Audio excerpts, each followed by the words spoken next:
Belum ada tersangka, pihak kepolisian terus mengulik sejumlah petunjuk yang mengarah kepada pelaku pembunuhan pengacara Rudy Esgani. Kapolda Sulsel Irjen Pol Yudiawan menyebut pihaknya berusaha memecahkan teka-teki tersangka secepat mungkin dan menangkap pelaku. Selain memeriksa sejumlah senjata api di sekitar tempat kejadian perkara, polisi juga mencari petunjuk dengan memeriksa sejumlah kasus-kasus yang pernah ditangani korban sebelum tewas. Irjen Pol Yudiawan juga menyebutkan bahwa pihaknya curiga penembak pengacara Rudy Esgani orang di sekitar TKP.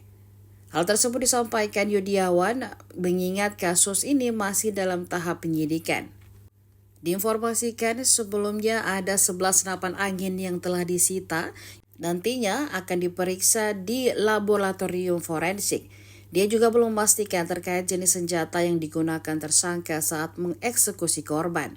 Informasi terbaru yang disebutkan bahwa pelaku ditembak dari jarak 15 meter saja. Diberitakan sebelumnya, Polres Bone menyita 11 senapan angin di sekitar lokasi penembakan pengacara Rudy Esgani di Desa Pakutu Limpoe, Kecamatan Lapariaja, Kabupaten Bone, Sulawesi Selatan. Senapan tersebut sementara dikaji di Laboratorium Forensik Polda Sulsel. Polisi meminta doa kepada masyarakat agar pelaku segera ditangkap. Download Tribun X sekarang, menghadirkan lokal menjadi Indonesia.